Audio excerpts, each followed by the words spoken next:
In the beginning, when God created the heavens and the earth was a formless void, and darkness covered the face of the deep, while a wind from God swept over the face of the waters.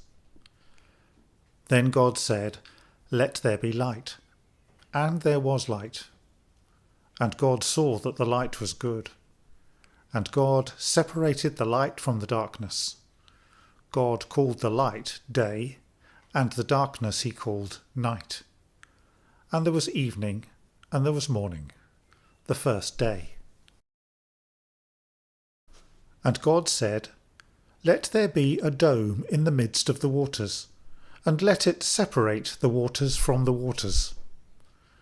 So God made the dome, and separated the waters that were under the dome from the waters that were above the dome. And it was so. God called the dome sky, and there was evening, and there was morning, the second day. And God said, "Let the waters under the sky be gathered together into one place, and let the dry land appear." And it was so. God called the dry land earth, and the waters that were gathered together he called seas. And God saw that it was good.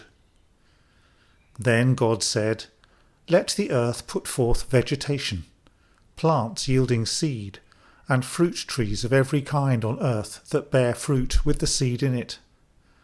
And it was so. The earth brought forth vegetation, plants yielding seed of every kind, and trees of every kind bearing fruit with the seed in it. And God saw that it was good. And there was evening, and there was morning, the third day.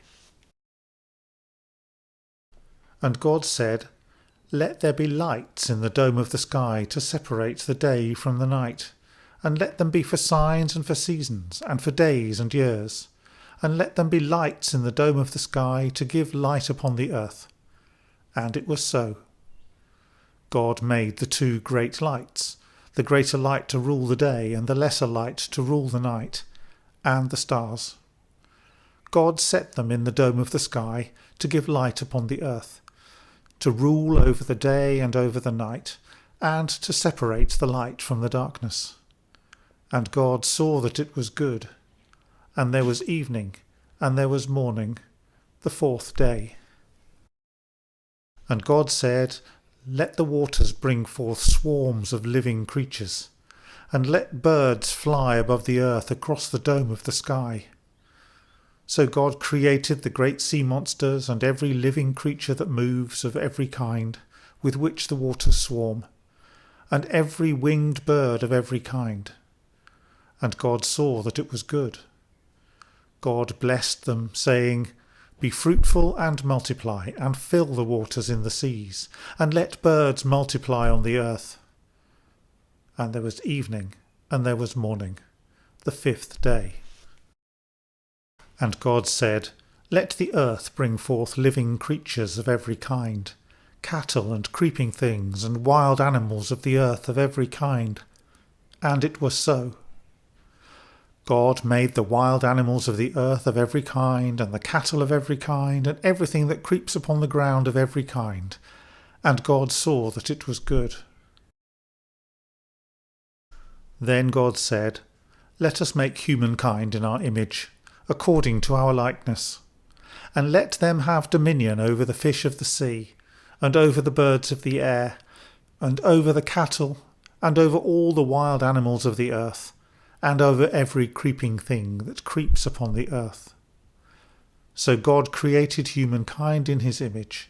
In the image of God he created them. Male and female he created them.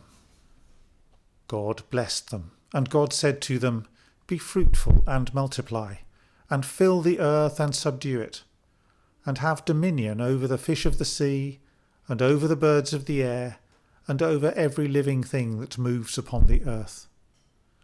God said, "See, I have given you every plant yielding seed that is upon the face of all the earth, and every tree with seed in its fruit. You shall have them for food.